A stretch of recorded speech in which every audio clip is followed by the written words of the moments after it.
So, thank you. So we hope that we've got an interesting talk lined up for you this evening. So first of all, we're going to have some updates about what Bath Welcomes Refugees have been getting up to in the local area. So that will be myself and our lead for Beyond Bath, India McIndo. And then we're going to move on to some talks from our guest speakers who are from the Women's Refugee Centre, and that's Caroline, Marion and Leo. And the Women's Refugee Centre is a Women for Women organisation that is working in the informal settlements in Calais and Dunkirk, providing holistic support for refugee women and their families who are living in those really like harsh conditions in those areas. So we're looking forward to hearing from them. So the updates about BWR will be around about 15 minutes, and then the Women's Refugee Centre will be talking for about 30 minutes, and then we should have plenty of time for Q&A.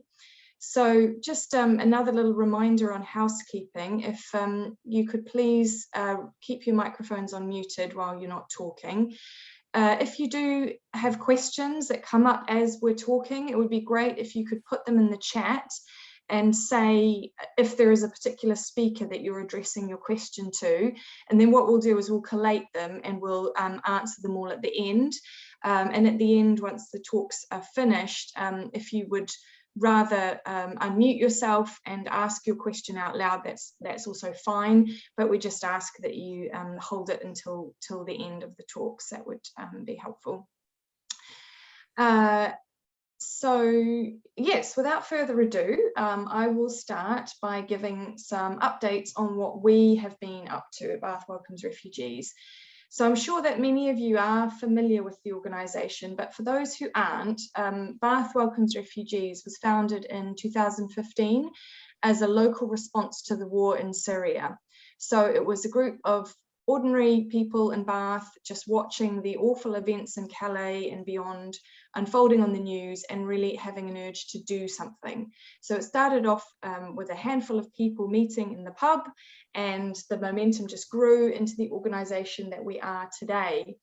And our mission is to welcome people fleeing persecution who are seeking safety in the UK and support them to resettle in Bath and the surrounding area. So from our informal beginnings, Bath Welcomes Refugees became a registered charity in 2017, but we're still very much dependent on the enthusiasm and motivation and energy of our members and our volunteers and our supporters. So as a group, we don't have any religious or political affiliations, and all of our trustees and our management team and our countless helpers are all volunteers. Although we did recently appoint our first part-time paid coordinator to help us manage our amazing team of volunteers. So everything we do is thanks to our volunteers and our donors. And I would say BWR does a lot. So we provide support to refugees arriving through the official resettlement channels, as well as to asylum seekers in need. So we find housing for the refugee families before they arrive, then we furnish and equip the houses and provide the families with all the essentials that they'll need for a new life here, such as books, toys, computers.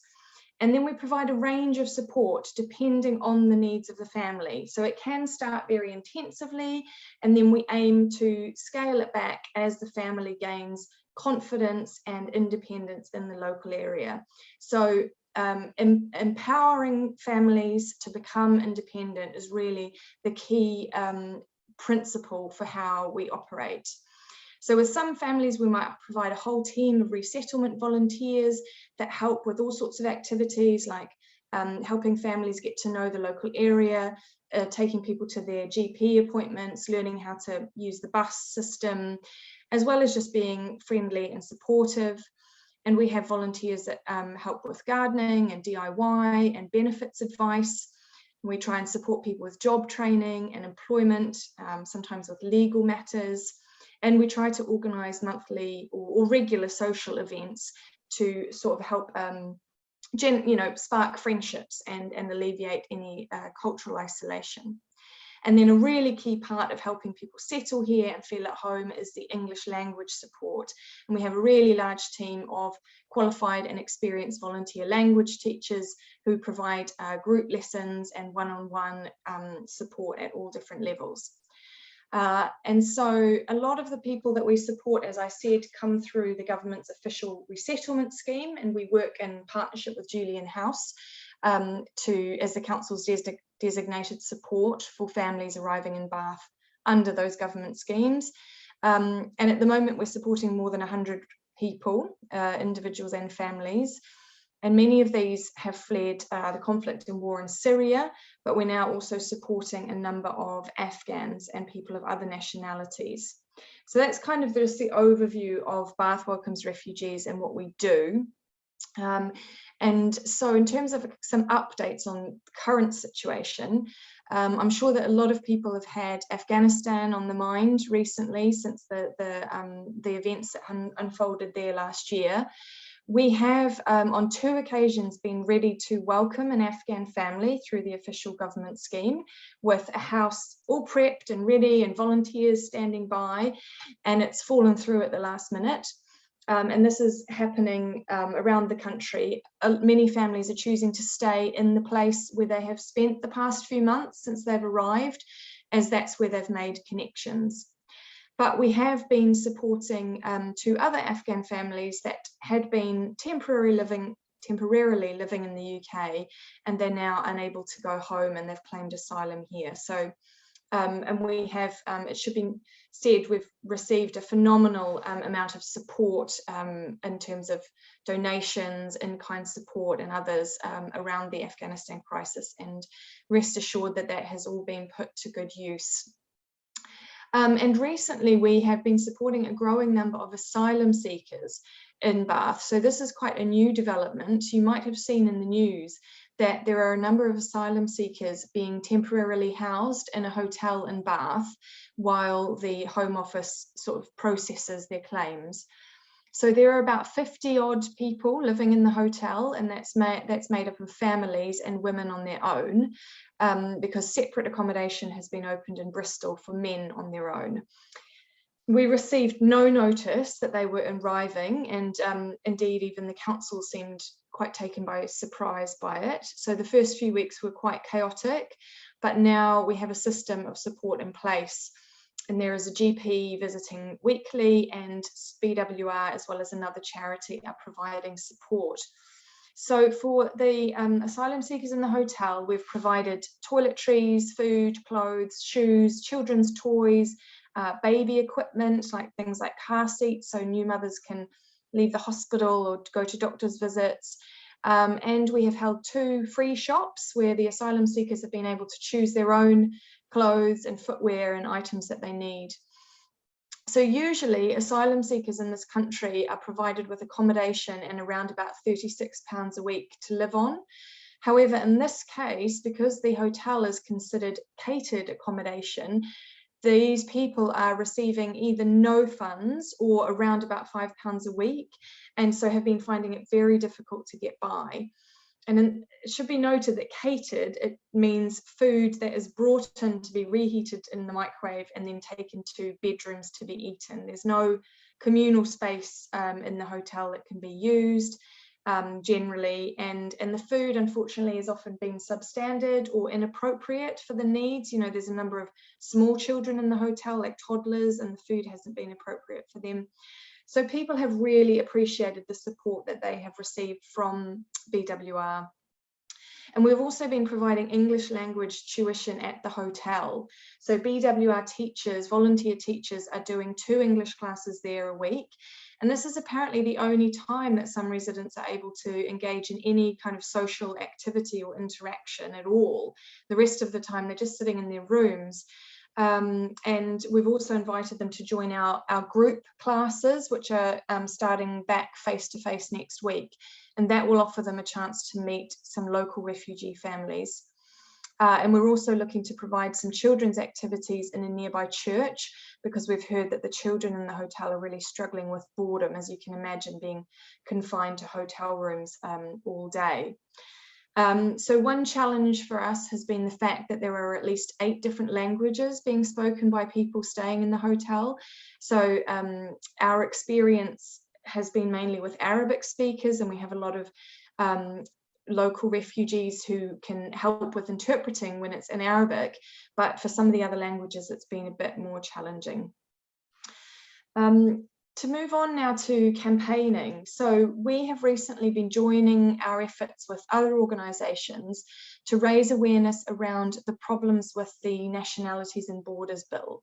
So we're part of a coalition of organisations called Together for Refugees, working for a more compassionate approach to refugees in this country.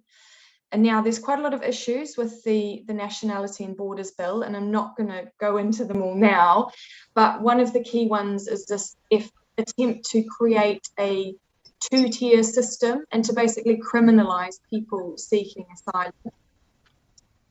I'm just hearing a little bit of background noise. I'm wondering if somebody is not on mute. Can everyone just check that their microphones are on mute? Thank you, that's great. So as I was saying, the Nationalities and Borders Bill, it has been called an anti-refugee bill. It's been rejected by the governments of Scotland and Wales. The UN has said it actually breaks international law. So there's a lot of issues with it. We were heartened this week to see that some of the more controversial clauses have been rejected by the House of Lords, but it remains to be seen whether the government will accept or challenge this. So we really need to keep fighting on this one. And the next day of action being organised by this coalition is on the 21st of March. So we will be sending out some information about this shortly, but we're hoping to get schools and families and supporters and yourselves involved to be able to take photos of yourself holding an orange heart and having a Together with Refugees message, and we'll make some kind of giant collage that we can publicise. So look out for information about that coming out in the newsletter soon. So I'm going to wrap up soon. I just want to make one last point, another last update. Was some of you may be aware that last year we took the really exciting step of becoming a community sponsorship group. And so we took full responsibility for welcoming and resettling a family from Syria through that scheme. And the good news is that we've just been approved by the Home Office to welcome our second family through community sponsorship. And so we hope to welcome them in April. And for those that don't know about this scheme, it basically means that we are effectively creating new resettlement places, because the refugees who come through community sponsorship are not counted in the government's refugee quota. So it means that in some small way, we are enabling more people to come to safety in this country. So yeah, just a final note to say that really to keep doing what we do, we rely on donations and funds that are raised through events and sales and community support. It has to be said, there is amazing solidarity and generosity in Bath and in the area, and we see that time and time again.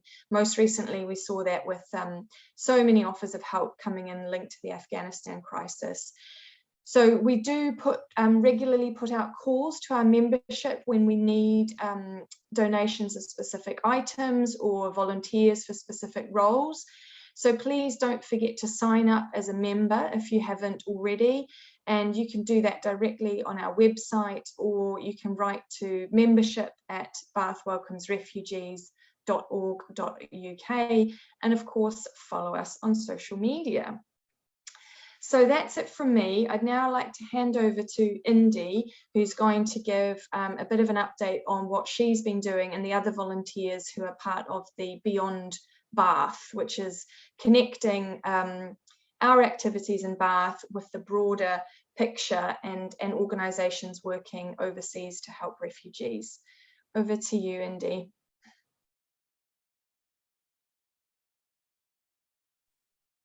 Thank you, Charlotte. So my name's India. I did actually used to work with Refugee Women's Centre back in 2016 to sort of 2018, which is why I was able to make this connection, which is amazing. I'm now the Beyond Bath representative for Bath Welcomes Refugees, and my role kind of involves conducting research in order to inform our members of what else is going on locally, nationally, and internationally, and what other organisations are doing, and what other issues are kind of being faced. So the kind of aim really is to make our supporters and people aware of other ways that they can support refugees and asylum seekers, and support organisations such as Refugee Women's Centre in that kind of global solidarity. In the current situation, as Charlotte mentioned, it is also about sharing that kind of important information about ways to educate ourselves about and to hopefully influence the Nationality and Borders Bill. Beyond Bath also does involve field work from our volunteers. So we have Emma Naismith, who I'm not sure is here in the call, but she has been working very closely with Bath Welcomes Refugees for over a year, being part of the first community sponsorship team. And she now runs a scheme called Come to Calais, which she set up after she'd volunteered kind of alone in Calais a couple of times. And she wanted to encourage people in her local area really to discover easy it is to volunteer with these Calais-based and Dunkirk-based charities, even if you don't drive. So she arranges for groups to travel together and stay together in accommodation and support established organisations in any way they can. Volunteers range from kind of 17 years old to 80 years old. And I think while the experience involves hard work and can be emotionally exhausting, as I'm sure you can understand, and I think many volunteers will continue to arrange future trips, and Emma will actually be taking her 11th group of 15 Bath locals to Calais on March the 10th. So yeah, I will pop a link into her website, Come to Calais, in the chat for anybody interested in finding out a bit more about her trips later. I think as well, Charlotte, you did touch on the situation in the Ukraine, so I'll just be brief. But essentially, despite the fact that the British government have said that only Ukrainians with immediate family will be welcomed into the UK, it is inevitable that the result of the ongoing conflict will see more people seeking asylum in Western Europe. I mean, it's also important to note that immediate family only applies to spouses or children, not parents or siblings. So it is really going to change the situation.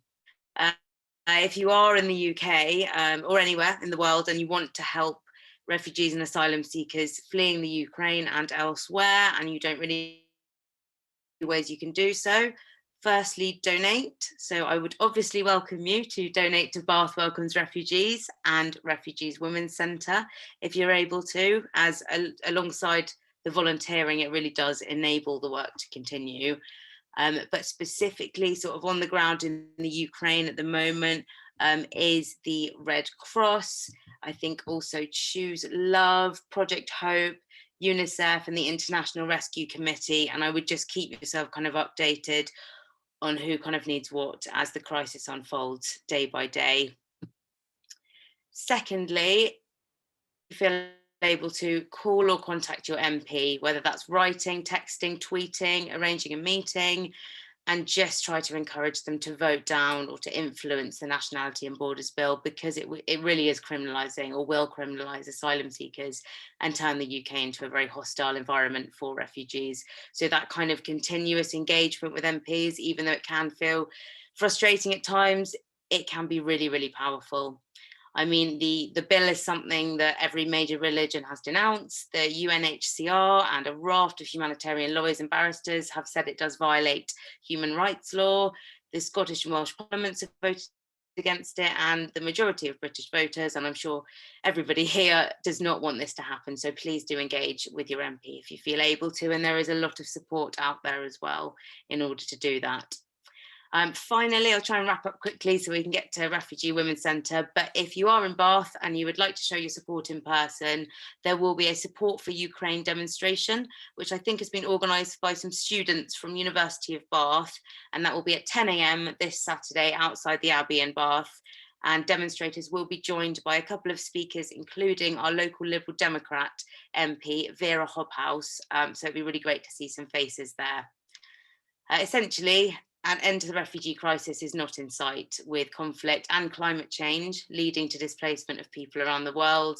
And this makes the work of organisations such as Bath Welcomes Refugees and Refugee Women's Centre and the many, many others around the world ever more vital, and they will continue to be vital.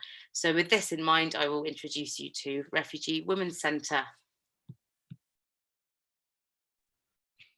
Hi everyone, my name is Caroline. I am one of the co-founders and co-president of the Women's Centre.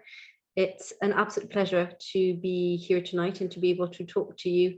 We pride ourselves in being a charity that does, so we kind of start with action, and so we don't usually take so many opportunities to talk about our work or to kind of showcase what we do or to explain a bit what's happening on the ground. So it's a wonderful opportunity that we have tonight. Thank you so much for Bath Welcomes Refugees for the invitation, and particularly to India, who's being very modest when she says that she has been volunteering with the Women's Centre. She's actually has been one of the founding members of the charity and has been very, very present on the ground, and has enabled the Women's Centre to be what it is today. So thank you very much. I'm going to explain a bit the history of the Women's Centre, how we have grown to become what the charity is today. And then I'll pass over to Leo and Marion, who are the current team leads for Calais and Grande Sainte. And they will tell you a bit about what is happening currently on the ground. I'm just going to share my screen. I did a little PowerPoint to explain to you what the situation is like, because it's, whilst I can explain it with words, it's not quite the same. Let me do this right now. Voila. Can you see it well? Yeah, is it working? Okay. The Refugee Women's Centre, as Charlotte started explaining, is a Women for Women charity. This means that we are a volunteer team currently of 8 on the ground, with a board off the ground, that it seeks to support displaced women and girls who are stranded at the border between France and England, in the informal camps that are Grande Sainte and Calais. I wanted to start by showing you, sorry, it seems to not, oh, voila. I wanted to explain a bit what the general context is like. So this is a map of northern France, and you can see there is the city of Calais, there's a harbour, and then Dunkirk. When we say Dunkirk and Grande Sainte, it's actually interchangeable in the sense that the camps have always been in Grande Sainte, which is a suburb of Dunkirk. So sometimes we say Dunkirk or Grande Sainte, but we are actually talking about the same thing, and the camp is in the town of Grande Sainte. There is also a port, and so both cities lay right on the seafront, which is why displaced people arrive in northern France and try to risk their lives in crossing to England in the absence of effective safe routes in order to reach England to ask for asylum there. There have been in the past other camps in other locations along the border, but at the moment these are the main 2 places where we see informal camps. So the Women's Centre started working in Grande Sainte. In 2015, we saw a great increase in the number of people who arrived. There had been displaced people in northern France since the 90s, but it's always been in relatively small numbers. And by that, we mean a few hundred people at most. But in 2015, all of a sudden, it was more a question of thousands of people. And the authorities were not at all responsive to it, which is why the charity and more like individual and citizen efforts tried to support the situation as best as possible, but with very little means. So the living conditions were just really poor, completely inhumane.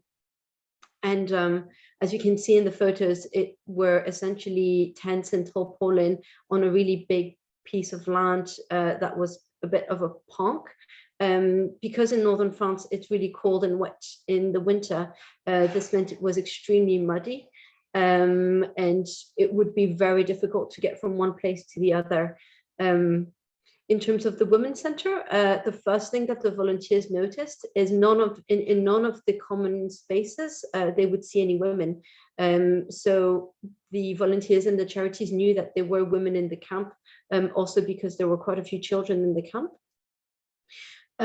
But all of the common spaces were mostly used by men, and women wouldn't really get out of the tents, which is why they decided to set up a women-only space in 2 separate spaces. One of them was a yurt where women could go for activities, have a tea, have an English lesson, and then the other one was more of a distribution point where they would give clothes, hygiene products, and essentially provide donations.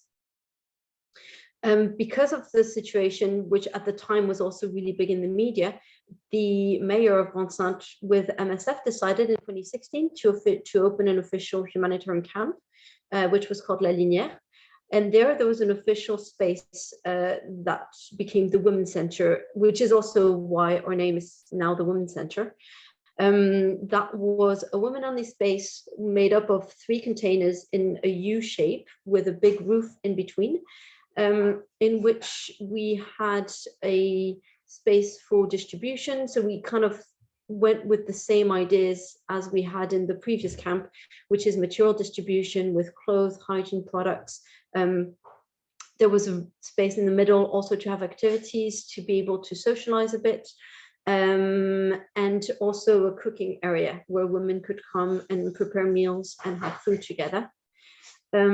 What we realized really quickly is that through the material distributions and through the link that we were creating with women, we would start having disclosures about different needs, about casework, about need for information, particularly legal information on asylum seeking, on getting to England, but also on just day-to-day information about transportation, about access to medical health, and also disclosures on SGBV, on women who were facing violence or who were in very, like, at times dangerous situations.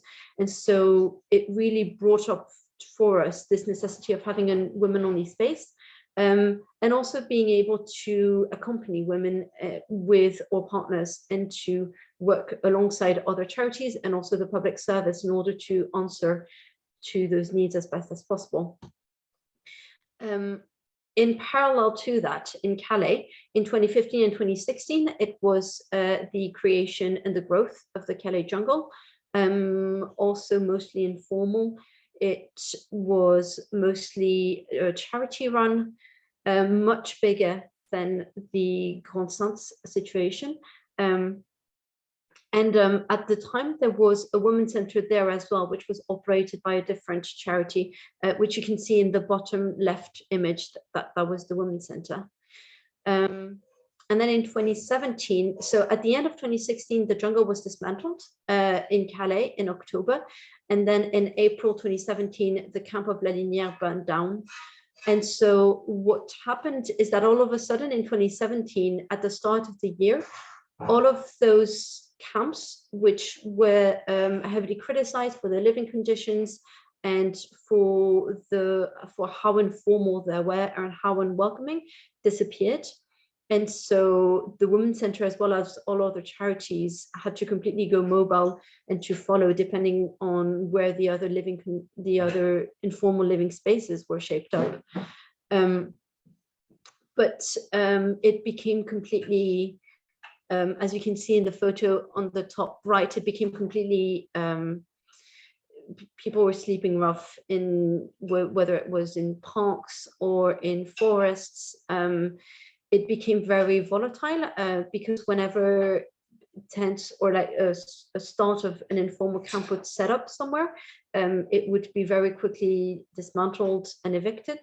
And we will speak a bit more about that afterwards, because this is still the situation to this day. So essentially, since 2017, the living conditions haven't evolved at all. And whilst being mobile, the Women's Centre kept this concept of providing the material support and organizing activities through which we can provide casework. This is particularly facilitated by the fact that the Women's Centre is one of the only charities that is present on the ground every single day, and has a very constant and continuous presence on the ground. We are also facilitated at the bottom right corner. That is the, sorry, not the bottom right, the bottom center. That's the photo of a warehouse. So we are sharing storage spaces with other charities in Calais and Grande-Sainte. And essentially, this is where we receive donations, and it gets distributed amongst different charities depending on the needs. It all is stored there. And then on the right, you see the van where we go around to different locations and provide material support based on the needs. And then the bottom left image, that is a day center in Calais. So there's a charity called the Secours Catholique that provides a space where we can organize activities for women. In this particular image, it was the celebration of an International Women's Day, which we will also be organizing next week, as it will be in just 6 days from now. So we are trying as best as possible to adapt to the situation, and we have been doing so for the past 5 years. But of course, it changes a lot of things. The fact that people have no shelter, and in terms of needs, it has changed a lot, because as you can see, the priorities have just completely shifted. So these are images of the informal camps during the winter, which is the hardest moment of the year. The photos that you're seeing are from Grande-Sainte, where over the years people have been staying in a natural reserve called Puituc. And so it's a place where the essential needs are tents and sleeping bags and tarpaulin. And so it feels like we're always in an emergency mode and never really able to find stability. And this is also why our work has, in addition to the material support and the casework, also shifted a bit to advocacy for basic rights, to oppose the evictions and to enable access to shelter.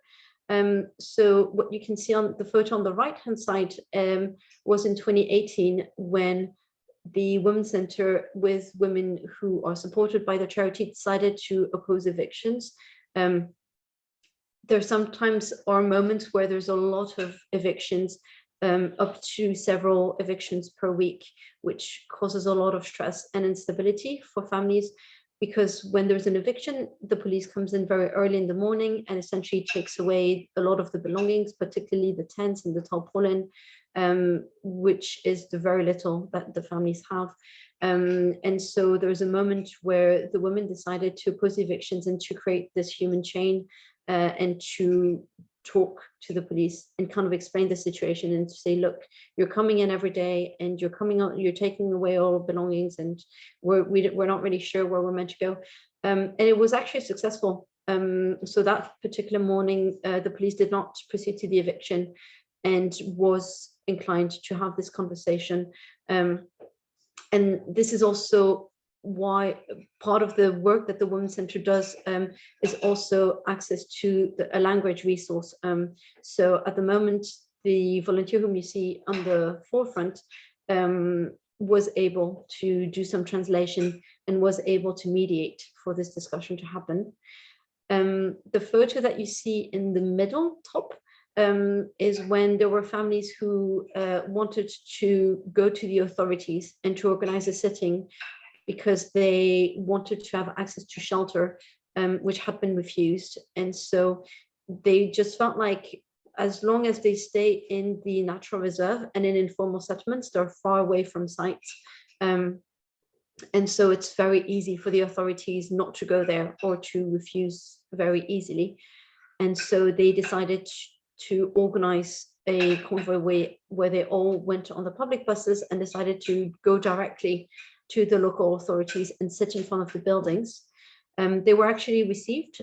So same there, we went in with 3 representatives from the families and did the mediation and the translation and managed to discuss with the authorities to explain the needs of the families.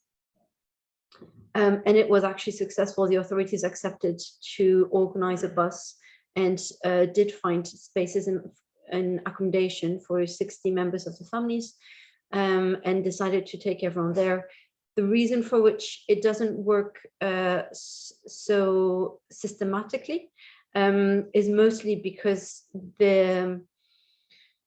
there isn't that much of a willingness from the French authorities to support people who are in northern France, because there are people who are trying to leave France and trying to go to England. So the only options that the state is providing is into accommodation centers for asylum seekers, essentially saying, we will house you and you can stay, but only if you ask for asylum in France and if you decide to stay here, whilst that goes against the will of people who are present in the informal camps.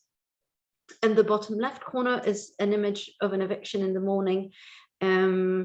And this was actually taken by one of the volunteers to kind of highlight also just the traumatizing impact that it has, particularly on children, to be woken up at 6 or 7 a.m. and to just face the violence of the evictions on a routine basis. So I will now hand over to Leo and Marion to talk about the current situation and the particular challenges that the women are facing in the camps.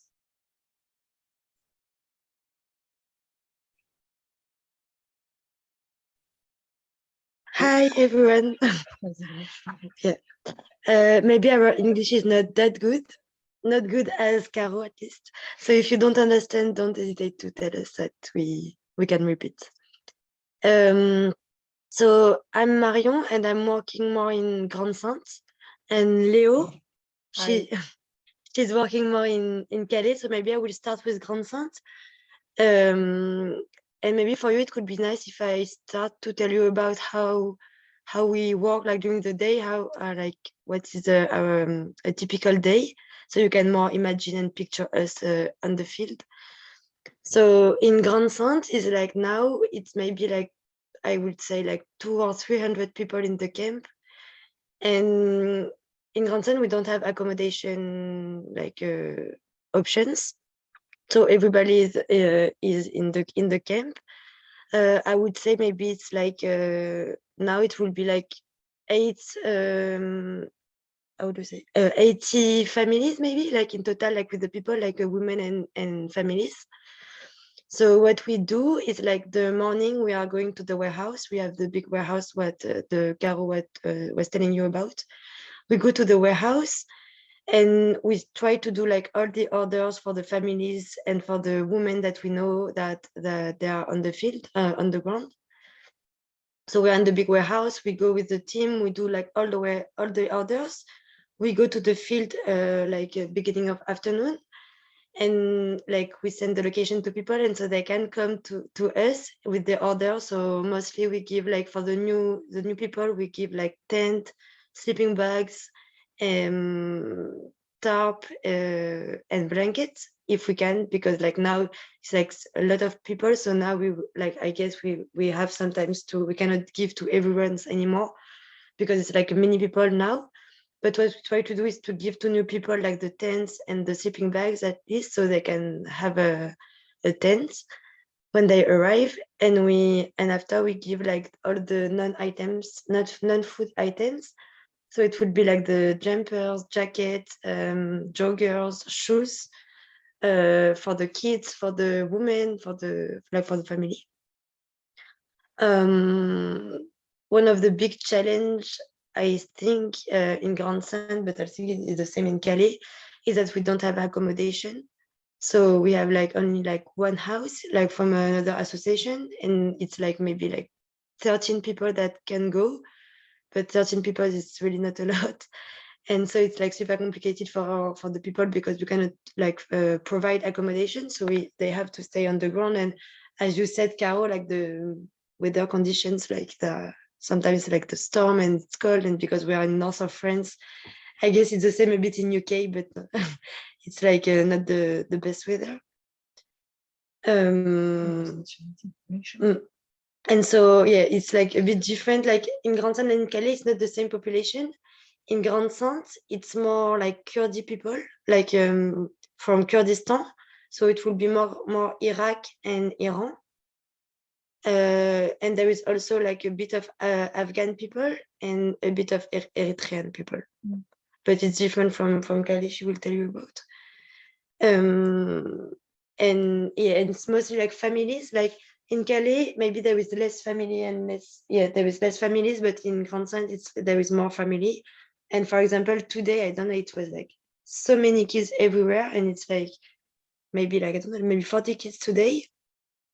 And I guess it's a bit different in Calais. Do you want to speak about like the context of eviction and like with police yeah, and right. things like that? Yeah. Also in Grande Sainte, like there is some evictions. It's less than in Calais, but we'll say like 1 per week.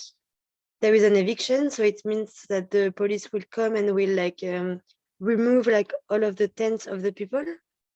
Sometimes they forced people to go into the buses, and the buses will go to the we call it hotel, but it's not hotel. It's like a building managing by the state for the people who want to claim asylum.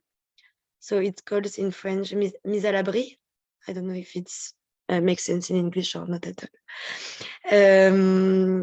So like once per week, like the police came, they removed the tents. So people has to go to this building, but this building are far away from Calais. So for them, it's more like making a step back because their goal is to go to UK. So it's like going away from Calais, and after they need to come back to Calais by their own means, own way. So it's like super complicated for them. And it means that they don't have like if they want to stay, if they stay in the camp, it means that they don't have tent anymore, they don't have sleeping bags anymore. So like the charities, we need to give them back, to give them again the thing. But when it happens 1 per week, it means that our stock are getting like super low, like super fast. So yeah, so that's like the context in Grande Sainte, and we can answer the question maybe later. Hello, everyone. So my name is Leo. I'm working in Calais, just on this field. So as Marion said, and Caro on the presentation, the context is a little bit different as Grande Sainte, notably for family. Like, I guess Women Center begin to work in Calais since 1 year now, maybe 1.5 years, because like 2 years ago, that was like quite empty in terms of family and women. That was more like single men or group of men, but like no family at all. Most of the family was and are still in Grande Sainte. I guess it's like for question of different type way of crossing, notably. In Calais, the people are more crossing by truck and in Dunkirk more by boat, and the family is more crossing by boat in general. So makes sense the family was in Dunkirk, but now since 1.5 years or 2 years, the people begin to cross a lot by boat since Calais also. So a lot of family are also in Calais. So for also explain the work we do in Calais, we do quite the same as Grande Sainte and as Marion explained, but we are more searching all the day for accommodation for family, children, and single women, because the political context of accommodation in Calais is quite different. We can have access to some state accommodation. When I mean state accommodation is like emergency accommodation, social accommodation. In France, we have a number for that. It's 115. And it's accommodation the people can use for 3 days, and after they should leave. And in Calais, it's working specifically for families and single women. So we use this solution, but it's not really a good one. I mean, it's not adapted. Sorry, at all to the situation of people, because of course they stay like more as 3 days, and they need accommodation for more of just this time. And the other one is like Marion said, like CAES. So in French is like Centre d'accueil et d'examen des situations. It's accommodation for people who want to claim asylum, but as you know, we don't have really asylum seekers in Calais, so it's not really working, and it's in the middle of the countryside, so this accommodation is not really relevant too. So the other solution we use for accommodation for displaced women is also citizen accommodation. In Calais, we are working with other organization for creating a network of citizen accommodation. And now in Calais, we have, I guess, 17 people who can host some displaced women or family or single men also. But the temporality is also super short, like 2 days until 1 week maximum. It's quite good, of course, but is like all the time not enough. And after we have like two associative house, like one next to Grand Sainte and one in Calais, who can host 15 people maximum. And one house is like just for women. So it's 15 people, women and child. And the other house is also with single men, but it's one of the best solution we have for cuts the emergency, because it's an unconditional hosting. So people can go on the house, live until they cross. And that in Calais and in Grand Sainte really makes sense, because people don't really know how many times they will stay, depends on the crossing, of the police, of the situation in jungle also. So because a lot of change is moving a lot of time, it's really great to can have like a place with fix on the time. So yes, we are not really distributing as Dunkirk a lot of bedding items, I mean, for the moment, because family is less as Dunkirk, and we can have some solution of accommodation in the field. So our work is like more literally running after accommodation all the day.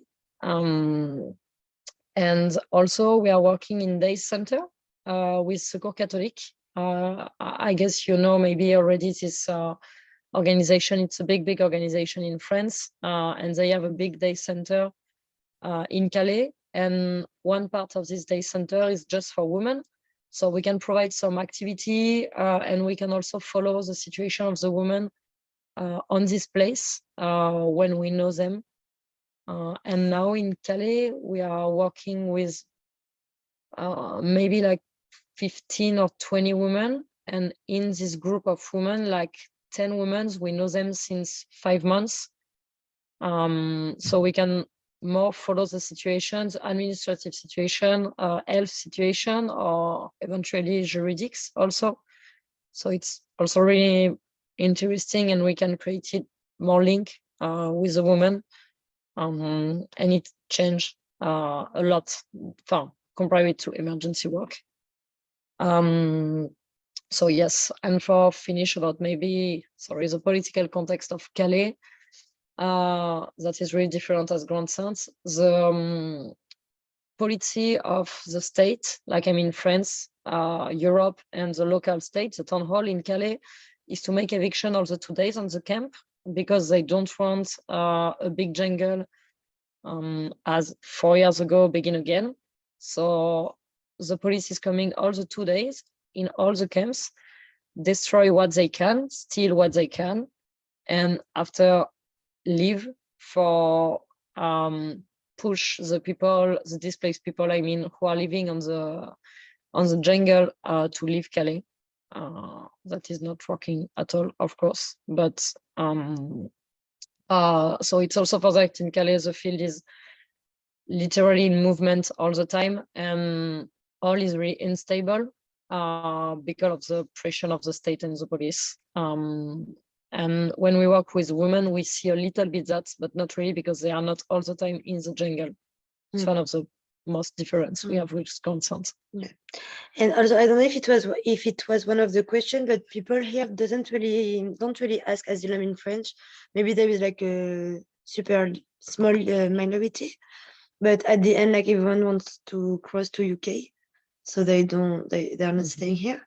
And yeah, why maybe like you can you can add the things, but I guess they don't want, they cannot, like sometimes they just cannot claim asylum in France, Also because there is a Dublin agreement.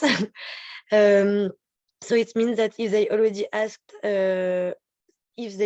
asked asylum in other country in Europe, so for example Greece, because they often arrive by the Greek islands, if they asked asylum here, they cannot ask again in other country in Europe. So now UK, it's like one of the best solution for them. Also because some of them are speak English, because most of them have families already or friends in UK, so it makes sense for them to gather with the family again. And also I guess it's easier to find a job in UK, like a black job, black work. Yeah, comparative to France, I mean, like the liberal system of UK, like is really different. Of France is less manageable to have like a informal job in France when you claim asylum as UK. We don't mean it's easy in UK, but it's more easy as France. And yes, as Marion said, the system of Dublin is like kind of an administrative prison for people. So when they give the print somewhere, they are stuck for 18 months. And because UK now is not in Europe, it's one of the last solutions they can have. And there is good things about Brexit. Yeah, that's the only good thing about Brexit, exactly.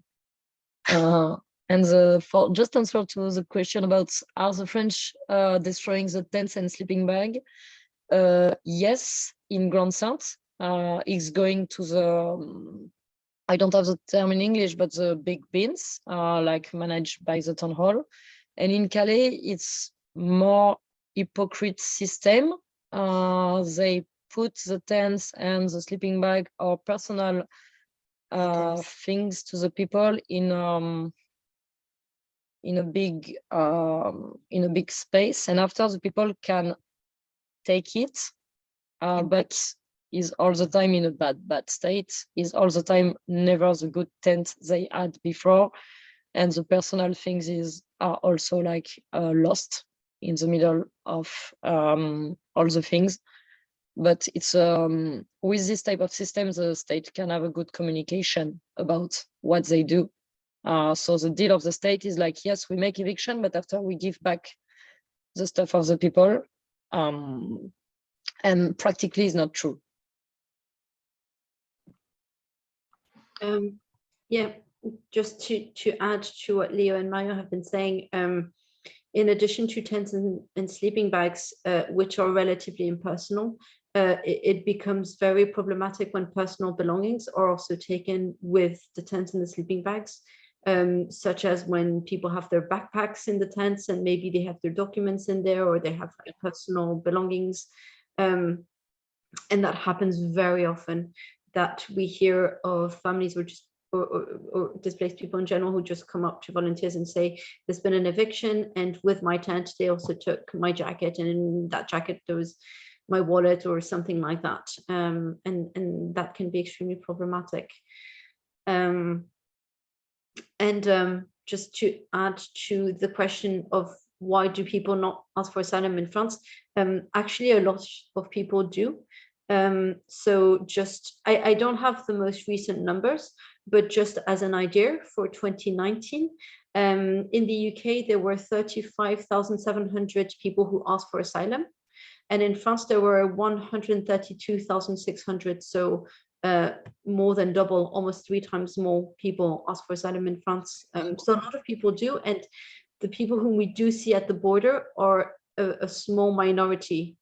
A lot of people don't get to the border because they decide to ask for asylum before, and even before reaching France, a lot have asked for asylum in Germany and Greece, and in fact the majority don't even come to Europe. So the people whom we are seeing at the border are those who have run out of all other options, particularly in terms of the possibility of having papers elsewhere, but also of the will to be reunited with a loved one in the UK. And we are also sometimes seeing people who get to Calais and Grand Sainte and who essentially give up on trying to cross because the conditions are extremely difficult and because the ways of crossing are extremely dangerous. And so we are seeing people who decide not to do it and to ask for asylum in France instead. However, the asylum situation is as bad in France as it is in England in terms of like the living conditions and the support and how long it takes. And in France, you don't have any French lessons whilst you're waiting and you can't work. And so it's extremely isolating because a lot of those asylum accommodations are in the countryside and are far away from everything. So yeah, it also poses a lot of questions there. Mm-hmm. Well, thank you so much, Caroline, Leo and Marion, for telling us about all this, the really important work that you're doing in what sounds like really difficult conditions. And thank you for answering the couple of questions that have come in the chat. We are up to 7 o'clock now, but I think we can take maybe just 10 or 15 more minutes if people do have further questions that they would like to ask. I'll just go back to a question that popped up in the chat earlier on about the situation in Bath. There was a question about the children and the asylum seeker children in the hotel and about whether they're attending school. Yes, they are.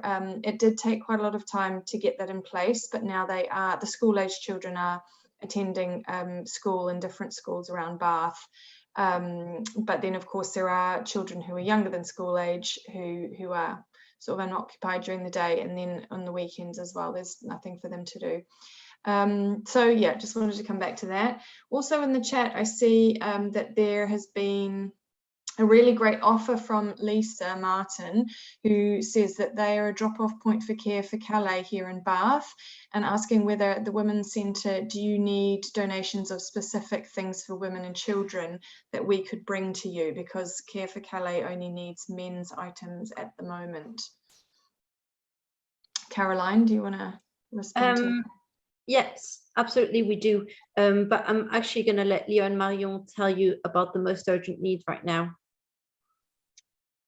Yes, yeah, we always need something, so it's really nice to propose. Thank you a lot. And the most problem is we have not a big space in our warehouse for like put the things we need, but the most important thing for us is more like joggers. The women and the people in general is asking a lot for that. Rain trouser or rain clothes in general. If you have, of course, like sleeping bag or tents, we are really, really keen for it. But it's the most things we need. Great, and maybe we can put like a link to your website in the chat as well, that people can have a look at that. So yeah, if there are any more, oh thanks Cindy, that's helpful. Are there any more questions for the Women's Refugee Centre? Does anyone feel like unmuting themselves and asking, or just putting it in the chat?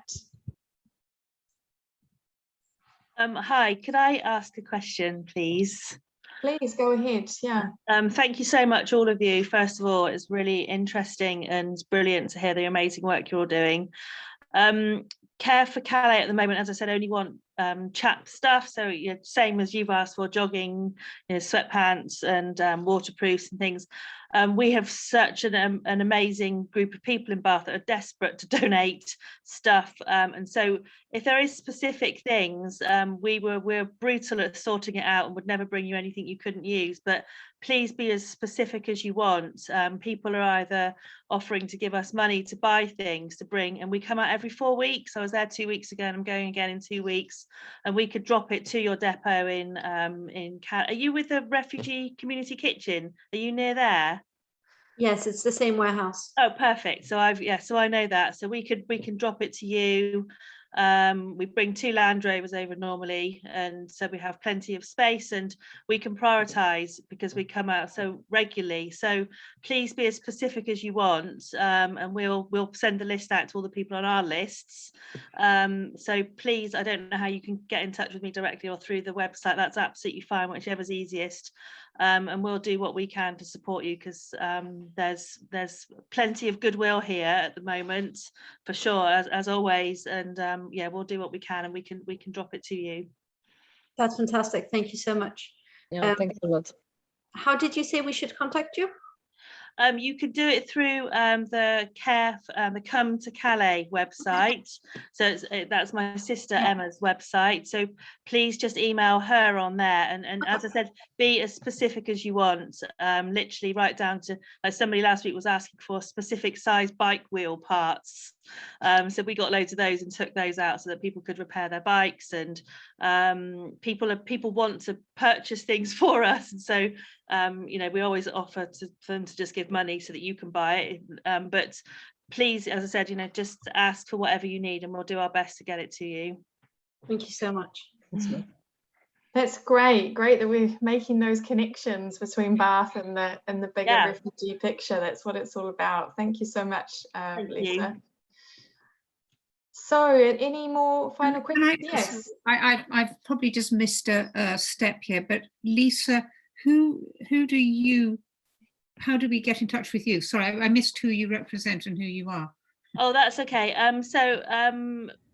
I've been going out to France for quite a few years, but my sister's been going out there since sort of 2015 through and then we set up the Come to Calais group so that we can take people out to fit in with their normal life here. We realise people can often only come and help at the weekends, and so we organise their accommodation, their travel, everything, and so just to get volunteers on the ground to come and help do repairing bikes, to dishing out cups of tea, to sorting out jumpers. And so and we now take out people about every 4 to 5 weeks.